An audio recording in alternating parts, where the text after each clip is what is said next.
shadows in the light of you, in the light of you. When I found the joy of reaching your heart, reaching when my will becomes enthroned in your love, when all things that surround become shadows in the light of you, light of you, I worship you, I worship you, I worship you. It's the reason I live is to worship you. Worship you. I worship you. You are my God. Oh, I worship you.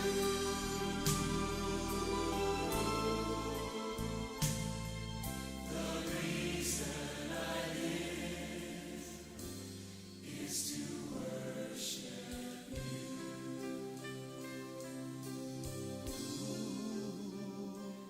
When I look into your holiness, when I gaze into your loveliness, when all things that surround become shadows in the light of you, light of you, I found the joy of reaching your heart, reaching your heart, becomes enthroned in your love, when all things that surround become shadows in the light of you. It's the reason I live. I worship you. I worship you.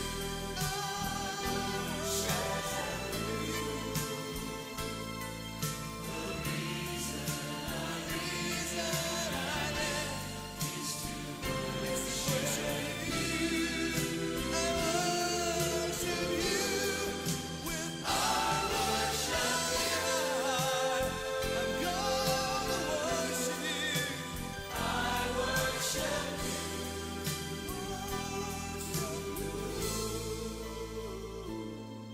The reason I live is to worship you.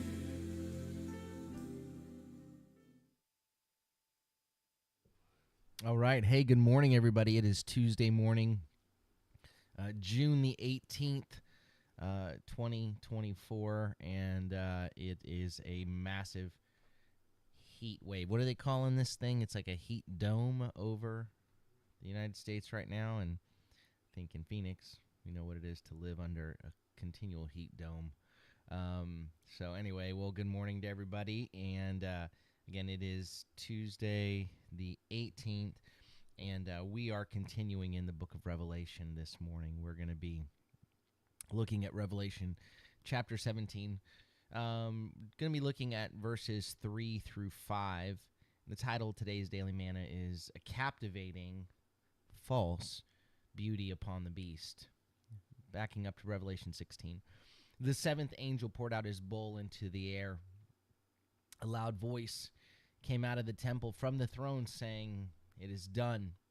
And there were flashes of lightning and rumblings and clashes of thunder and a great earthquake, such as never happened since mankind has been on the earth. So mighty was the quake.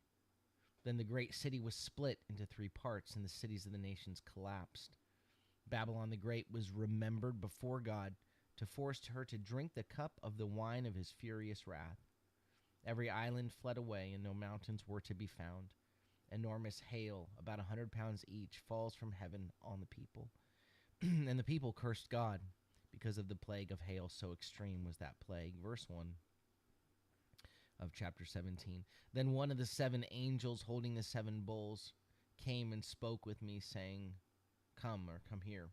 I will show you the sentencing or the verdict of the great prostitute who sits on many waters.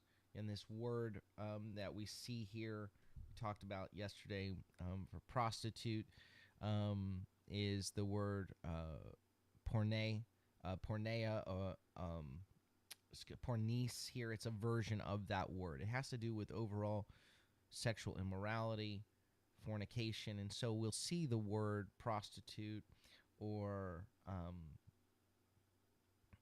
immorality, sexual immorality. It's a version of this same Greek word.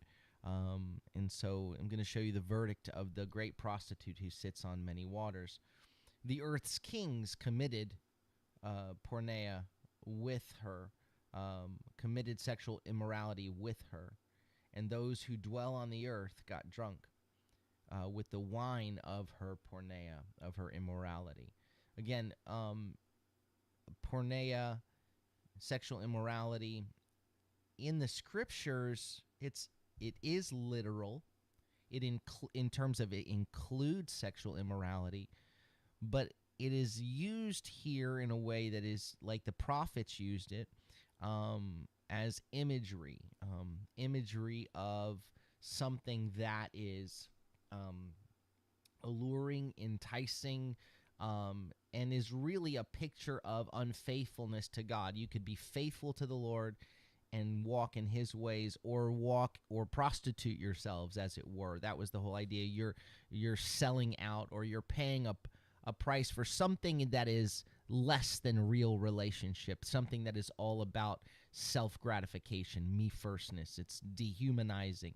It's not concerned about the other. The other is simply an object. The only thing that matters is me, would be the idea, rather than go walking in the ways of the Lord. So we saw, again, in Isaiah chapter 1, how the faithful city had become, rather than a faithful city, had become a city of prostitution. And that's the imagery is laid out with the variety of unfaithful acts that are being committed, the way the people are being in regards to the things of God. Isaiah 1:21 through 23. How the faithful city became a harlot. She once was full of justice. Righteousness lodged in her, or stayed there, dwelt in her. But now, murderers. Your silver has become dross, your wine diluted by water. Your princes are rebellious and friends with thieves. Everyone loves a bribe and chases after rewards. They do not defend the orphan, nor does a widow's case come to them. So again, in the context of what we're seeing here, the imagery of Revelation 17 and 18, the imagery of prostitution is the imagery of a prostitution of all that is good and right and noble for the ends of power and luxury. I felt like something shook here. Did something just shake here? Oh, that was a helicopter overhead. Yeah, I heard. Okay, sorry. Something shook, and I was like, "What? What was that?" All right, verse 3. So he carried me away in the spirit, in the ruach, into a wilderness, and I saw a woman sitting on a scarlet beast that was full of blasphemous names, and had 7 heads and 10 horns. Right, so he opens up here in verse 3. It says, he carried me away in the ruach, in the spirit, into a wilderness. I mentioned this yesterday, but just want to point this out again, that this is the 3rd time in the book of Revelation we encounter the phrase in the spirit. The first in the spirit happens upon the earth on Patmos with John, and it includes the letters to the 7 congregations. Revelation 1:10, I was in the Ruach on the day of the Lord, and I heard behind me a loud voice like that of a trumpet.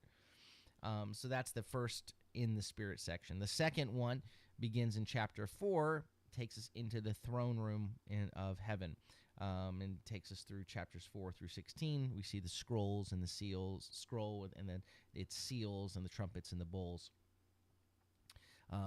Revelation 4:1, after these things I looked, and behold, a door was standing open in heaven, and the first voice which I had heard speaking with me like a trumpet said, "Come up here, and I will show you what must take place after these things." Verse 2, immediately I was in the Ruach, in the Spirit, and behold, a throne was standing in heaven, and one seated on the throne. And so now this third section takes us, we encounter this in the Spirit section, and then eventually the fourth in the Spirit is in Revelation 21. Then he carried me, verse 10, he carried me away in the Spirit to a great and high mountain, and he showed me the holy city, Jerusalem, coming down out of heaven from God. So this third in the Spirit is going to show us Babylon. The fourth will show us, in contrast, the New Jerusalem. And so there is a continuity with this, and it has mostly to do with location. With, like, the first section is, okay, I'm on earth, I'm here in Patmos. The second one, now I was in the Spirit in heaven. And then here he's transported in the Spirit to the wilderness, but he's going to see, in the wilderness, going to see Babylon, and then in the Spirit to a high mountain. So in the wilderness, he sees Babylon. On a high mountain, he sees the New Jerusalem. So when we come here, he's transported in the Spirit to the wilderness. And I want to make a quick note, because in John's writings, and really in John's own experience, really, as Yeshua's disciple, what you can see in his writings and throughout Scripture, really, is that often the wilderness is a place, but it is a place where we see that God is active in prophetic and redemptive ways. In John 1:23, the wilderness is the location of the prophetic work of John the Immerser, who is likened to, from the book of Isaiah, a voice crying in the wilderness. John 1:23, he said, "I am the voice of one crying in the wilderness, make straight the way of Adonai," as the prophet Isaiah said. In John 3, when Yeshua is talking to Nicodemus, he makes note of the redemptive sign of the serpent being lifted up in the wilderness. Verse 14, just as Moses lifted up the serpent in the desert, so the Son of Man must be lifted up. So that word desert is the same as wilderness. In John chapter 6, in Yeshua's bread of life teaching, he refers to the provision of manna in the wilderness. And it's John 6:31, our fathers ate the manna in the wilderness, as it is written, out of heaven he gave them bread to eat. And then verses 48 through 50, Yeshua says, "I am the bread of life. Your fathers ate the manna in the wilderness, yet they died. This is the bread that comes down from heaven, so that one may eat and not die." The wilderness was the place where Yeshua and his disciples took refuge after the raising of Lazarus from the dead at the end of John chapter 11. Verse 53, so from that day on, they plotted to kill Yeshua. Therefore, Yeshua no longer walked openly among the Judeans, but went from there to the country near the wilderness, to a city called Ephraim. He stayed there with his disciples. And then more pertinently, what we've seen, so we've seen that in the Gospel of John, how there is this, in the wilderness, you see things that are happening prophetically, but really in Revelation, it's more clear in Revelation chapter 12, where the wilderness is identified as the place that was where the Lord brings, right? He brings his people to protect and sustain God's people in the midst of all of what's happening as the dragon rages, right? We saw that in chapter 12. So here, the Spirit carries John into the wilderness. Revelation 12:6. Then the woman, being Israel, fled into the wilderness, where she has a place prepared by God, so they might take care of her for 1,260 days. Revelation 12:14. But the woman was given 2 wings of the great eagle, so she might fly away from the presence of the serpent into the wilderness, to the place where she is taken care of for a time, times, and half a time. So when we read that John is transported to the wilderness here, the identification of the wilderness is not simply incidental. What John in the wilderness here, now John prophetically observes Babylon, and as he observes what Babylon is, what Babylon really is. Here he is in the place that has been identified in Revelation chapter 12 as the place where God's people are being taken care of by the Lord himself. So he carried me away in the spirit into a wilderness, and I saw a woman sitting on a scarlet beast that was full of blasphemous names and had 7 heads and 10 horns. So when the great prostitute from verse 1 comes into John's view, he says what he saw is a woman sitting on a scarlet beast. And so now he uses the word woman. Guni in Greek can mean woman, can mean wife, but is used in instead of here it's used, and sometimes it's used and sometimes prostitute is used, but it's just the word woman. And so her presumptuous, idolatrous enthronement on the waters now is revealed to be an enthronement upon an idolatrous beast. The beast color is somewhat reminds us of the great red dragon that we saw earlier, and its physical appearance, you read it and you go, well, that sounds like a beast from the sea in Revelation 13, which also had 10 horns and 7 heads and blasphemous names. That's the same beast. Revelation 13, 1 and 2. Then I saw a beast rising out of the sea that had 10 horns and 7 heads. I believe here it says the same thing, just in reverse, 7 heads and 10 horns.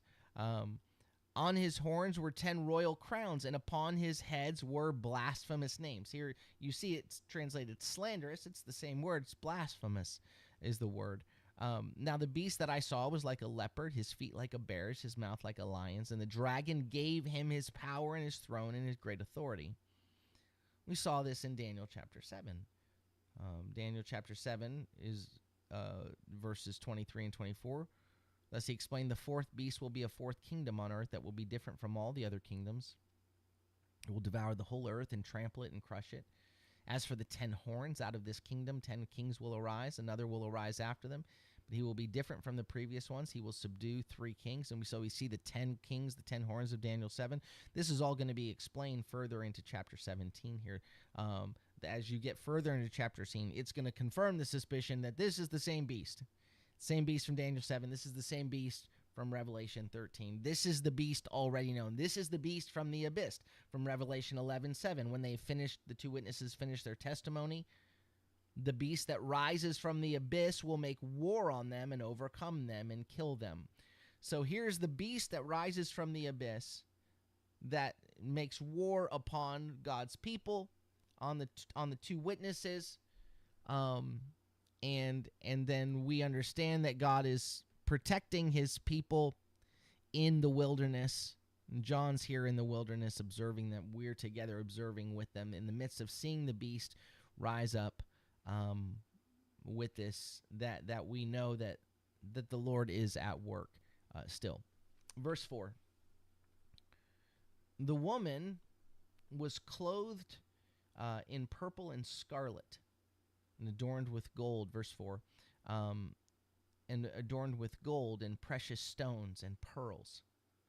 She was holding a cup in her hand full of detestable things, or it's abhorrent things, abominations, it's disgusting things, full of disgusting things, detestable things, and the filth of her porneia, the filth of her immorality.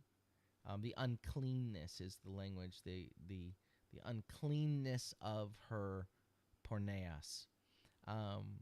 So the woman now is described,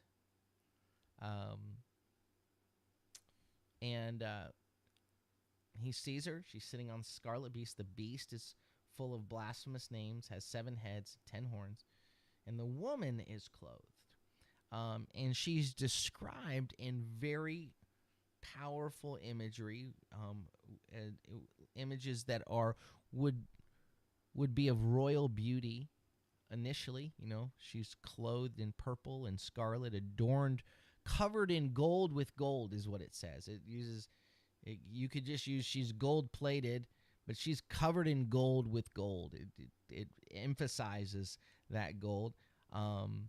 and she's covered in and precious stones and pearls. These are, you know, and then she's got the golden cup in her hand. So she's clothed, and we the occurrence of that phrase of being clothed would draw our our attention. I mean, generally when we've seen clothed up until this point, it's all been positive connotation. Clothed in white, you know, the saints are clothed in white. But the woman that we encountered in Revelation chapter 12 um, would stand in contrast to this woman, the woman on the beast.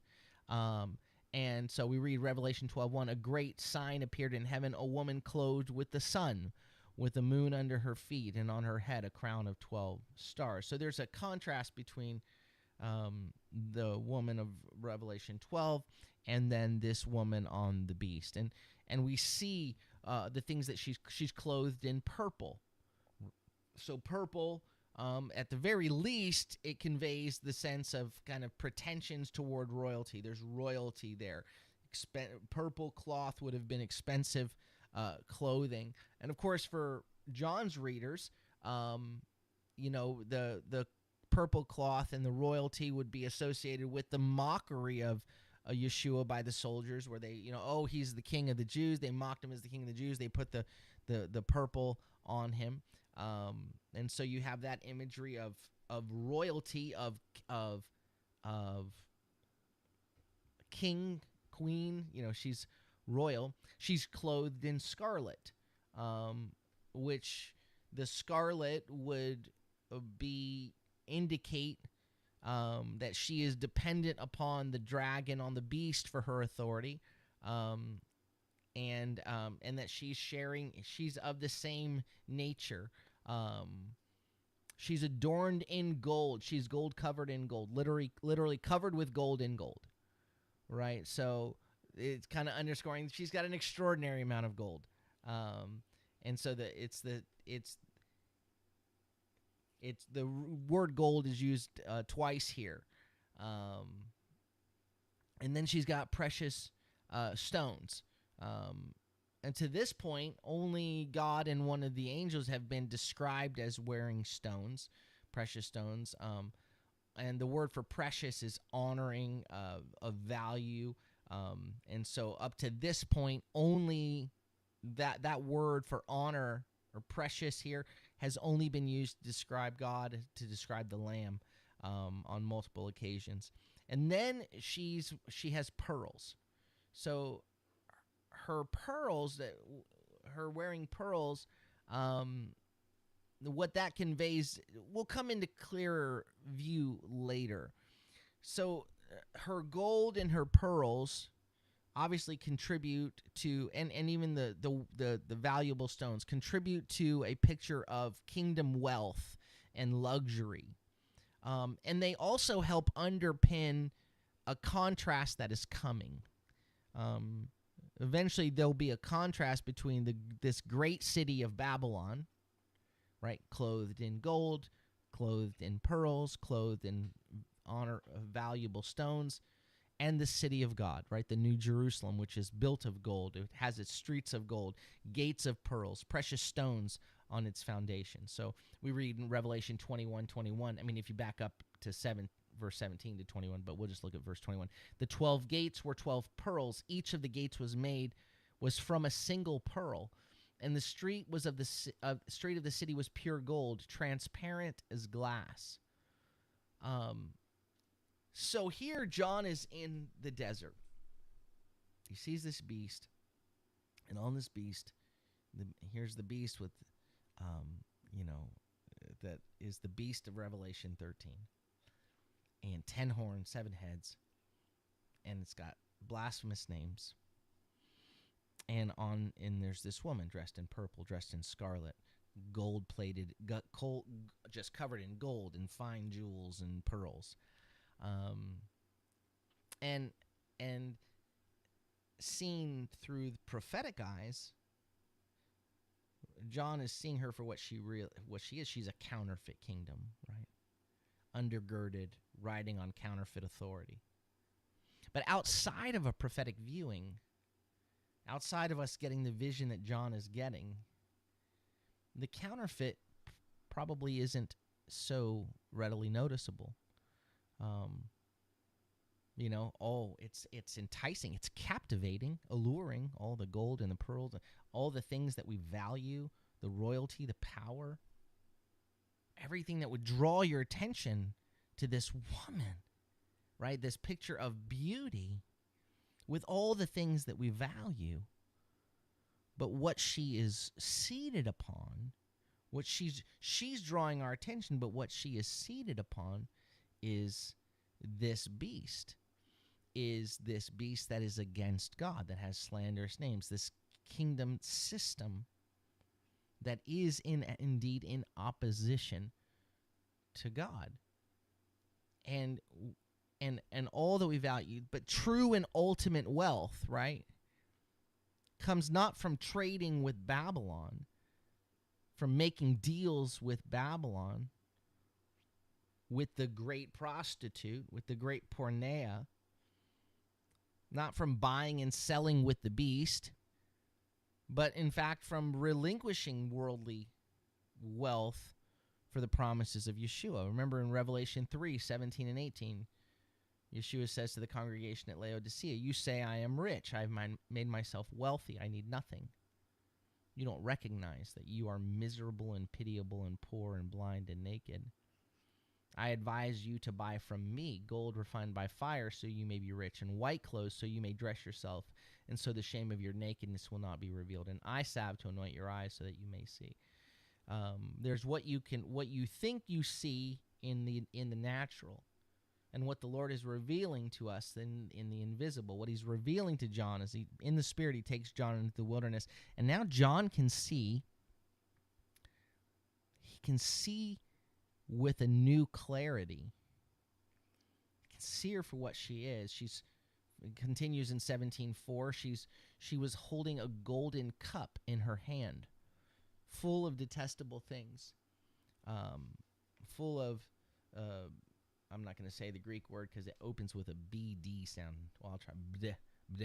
Bdelugmaton, full of disgusting things, and the filth or the uncleanness of her porneas, of her immorality, of her unfaithfulness, of her fornication. So she's dressed like royalty, gold and scarlet and gold and pearl and jewels.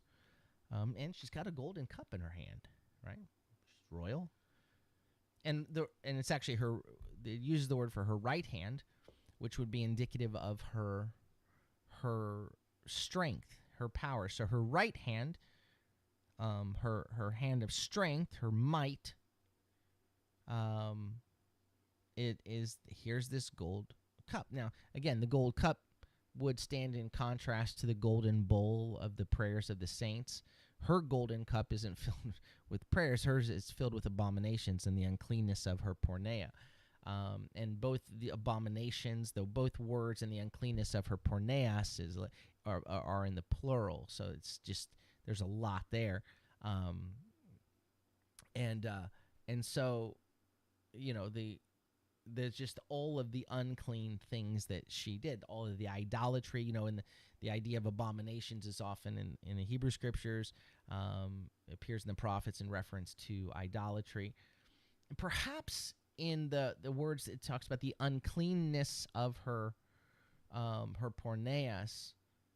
Her porneas, her sexual immorality, is the thing by which she is alluring, right, the kings of the nations that partake in her. If the word is translated as prostitute, those kings of the nations could be translated as, what we call, forgive all of us, or apologies to all of us his first name is John, but John's, how they're all the ones that are hiring the prostitute. They're partaking in her prostitution. And so if you'll remember, we were just in chapter 16, where John writes this, Revelation 16:13, says, "And then I saw coming from the dragon's mouth and from the beast's mouth and from the false prophet's mouth 3 unclean spirits like frogs." So there's an uncleanness of the spirits that are like frogs. And they are demonic spirits performing miraculous signs, who go out to the kings of the whole world to gather them for the battle on the great day of God Almighty. Right? So there could be reference to these unclean spirits that come from the mouths of the dragon and the beast and the false prophet, who through demonic seduction gather the kings of the whole inhabited world together to make war with God. And so you have that seduction, which can be, again, it can be the same kind of thing being imaged to us in different ways. And so really what you see that coming out of their mouths, out of the mouth of the beast, out of the mouth of the false prophet, out of the mouth of the dragon. But what goes into their mouth is of the woman is from this cup, right? She drinks in the idolatrous abominations. She drinks in the uncleanness of her own porneas, and so this is what comes out of her. Verse 5, and on her forehead, so what's in her right hand is this cup, full of uncleanness, full of porneas. This is what she's drinking from. This is what she's serving. And on her forehead, and then again, she's a kingdom. She's royal, a false royalty. And on her forehead was written a name, a mystery. Babylon the Great, the mother of pornon, of prostitutes, and the disgusting things, the detestable things, the abominations of the earth. Right, so the forehead is the place of identity. The right hand is the place of power. So that's why the mark of the beast is on your place of identity or on your place of strength. The forehead is the place where the seal of God or his name has been placed on those who identify with him, back in Revelation 7:3 and Revelation 9:4, and again in Revelation 14:1. So a name has been written on her forehead that it says has been written, but it's in the perfect tense, which means it's not just it was written, it has been, it continues to be valid. This is her name, and it says a name had been written, a mystery. Again, now I've mentioned this before, but just to be clear about the word mystery, in the Greek word mysterion, it means a secret that's now disclosed, full disclosure.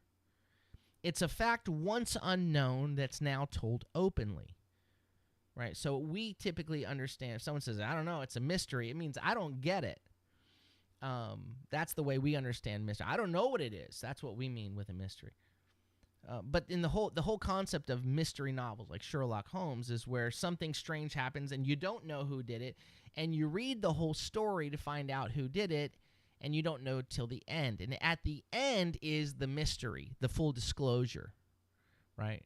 And so the reason they used the term mystery in describing these novels, they were saying you don't know now, but in the end is the unveiling, the disclosing. You'll know, you'll get full disclosure, the mystery. So in the scriptures, in the Greek, it's just mysterion is describing what was previously unknown is now clear. And that's what we see here. What was previously not understood about the woman is about her identity. This is now fully disclosed. You may look at the woman and see she's clothed and she's in purple and scarlet and alluring and enticing. Look at all the jewelry, all the gold, wow, that's what we want. And apart from a prophetic viewing, people see it and they're drawn to it and they go, they don't see it for what it is. But now to John, and then therefore to us, the name on her forehead has been revealed. Babylon the Great, the mother of pornon, the mother of prostitutes, of sexual immorality, of all that is unfaithful to God. That's who this is. That's the kingdom. That's this kingdom. She's the mother of all of that, the source of all of that and of the detestable things of the earth. So first she's Babylon the Great. Babylon the Great, right? That's the Babylon the Great in Revelation 14:8. Another angel, a second one followed, saying, Fallen, fallen is Babylon the Great, she who made all nations drink of the wine of the fury of her porneia, of her immorality. It's the Babylon the Great that's named here in 17:5 is the same one who in chapter 16, in the context of judgment, was remembered before God to give her the cup of the wine of his wrath. So she made everyone drink from the cup of her porneia, which we've just now seen. She's the mother of all this stuff. And so God gives her a cup to make her drink of the wine of the wrath of his anger. Revelation 16:19. The great city was split into 3 parts. The cities of the nations fell or collapsed. Babylon the Great was remembered before God to force her to drink the cup of the wine of his furious wrath. And perhaps the initial readers might think, oh, Babylon the Great is referring to ancient Babylon. Ancient Babylon, Nebuchadnezzar's Babylon that destroyed Jerusalem, that brought her people into exile, the city seated on the waters, whose king, Nebuchadnezzar, eventually acknowledged the God of heaven. You say, well, that Babylon is already destroyed. And yet it continues to be. Well, what about Rome? A lot of people say, well, Rome is that. What about Nero? People think this is referring to him. Well, now for us, Rome is dead in terms of it's the Roman Empire. Nero's long gone. But here, Babylon the Great, we'll see later about this beast that we read about that it was and is not and it will be. Babylon the Great continues to exist, and so there are people that are like, what is Babylon the Great? Is this a particular city? Does this refer to Babylon that was and is not and will be? Does this refer to Rome? Does this refer to, what does it refer to? There are those who suggest it refers even to Jerusalem as the great city that persecuted the prophets and so forth. But Babylon refers, it refers to Rome in that and its empire at that time, in that of the first century, in the same way that it refers to ancient Babylon. It's referring to this pattern of godless rule, the spirit of Babylon, that this is what is at work in the world, which was previously unknown, which you can't see, that we see at work in the United States today, that we see at work in the world today, that this is the kingdom of darkness. This is the kingdoms of this world are riding upon a beast. There's a system, there's a work that is at play through the generations in rebellion against God.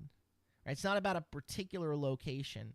So it's a satanically founded and an oppressive world system, which will be in even an extreme form in the end times.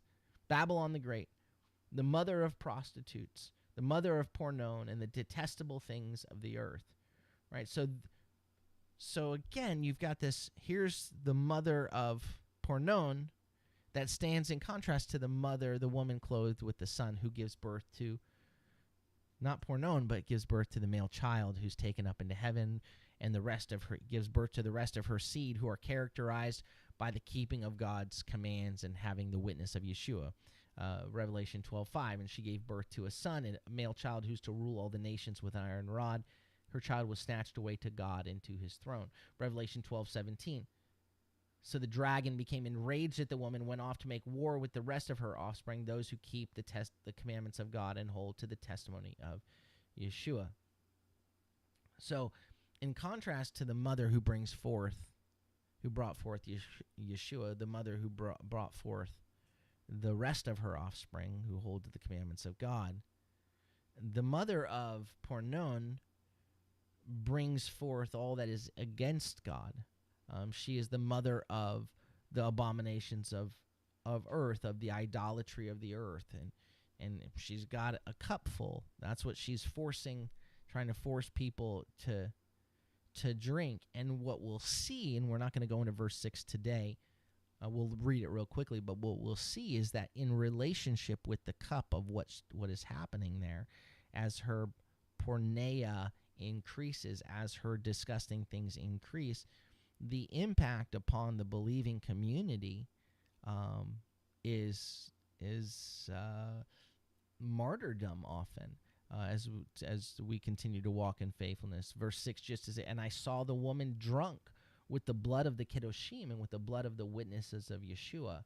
When I saw her, I was totally astounded. It was jaw-dropping. And so we'll look at verse 6 tomorrow. But what we see here, again, what we see is this captivating false beauty upon the beast. Attention is drawn. When we look at the things in our world that grab our attention, that spark our desire, that have the potential of pulling us away from the things of God, are the equivalent of the equivalent of when you begin to sell out the true faith, your relationship with God, the true covenant that you have with the Lord, for quick pleasure. That's the imagery that you have with the great pornos, with the great prostitute here that's upon the beast. And we see that at work, not just in the sexual immorality, obviously including the sexual immorality, but in the hunger, the craving for power, for wealth, for crushing, for me first. It's a beauty that's sparkling, that draws something in your flesh, right? A captivating beauty because it makes you captive. It's an imprisoning, and its foundation is a beast. And so that's why we have to serve the Lord, stay true to him, and keep his commandments, and walk in his ways, and follow him all the days of our lives. Amen. Let me just say a quick hello to everybody. I want to say hello to Joshua and Eileen, and Barbara's in Kenya. And so hello, Joshua, and Jerry and Janet and Dayspring. Good morning, and to Kathleen, and good morning to Rachel, and to Ron and Amy, and done. All right, and let's see. Let me see. Is there anyone else that I miss here? Oh, and good morning to Lori, and Pat. Yeah, it's scooted way down there. And let me take a glance over here. And nope, nobody there. And good morning to the Eddies, to Lauren and Mike and David and Levi and Valor and Haven and Everett, and to Kelly and Melody Woods and Kelly Kenfield, and to Richard and Ellen and Pastor and Sister Martinez and Sonia and Margarita and Sonia Takach. And good morning to Carol and Jason and Ashley and Jeannie, and to my sister Maria, I love you, sis, and to Joyce and Joe and Hattie and Tina. All right, and I think that's it for right now. All right. Well, may the Lord bless you and keep you. May the Lord make his face to shine upon you and be gracious unto you. May the Lord lift up his countenance upon you and give you peace. Shalom, shalom. Have a beautiful day.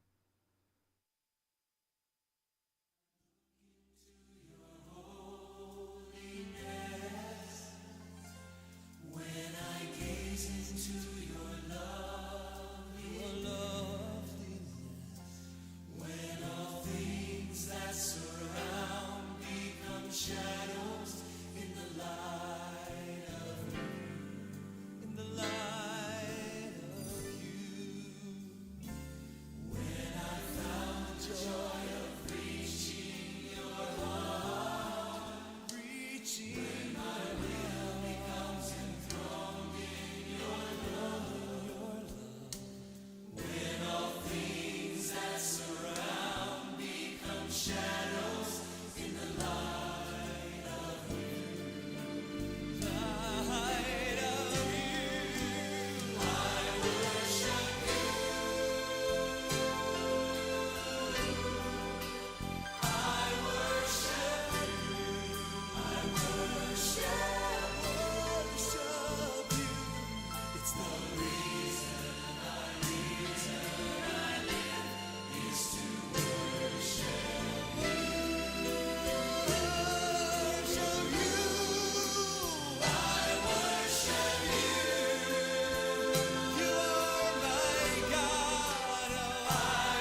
light.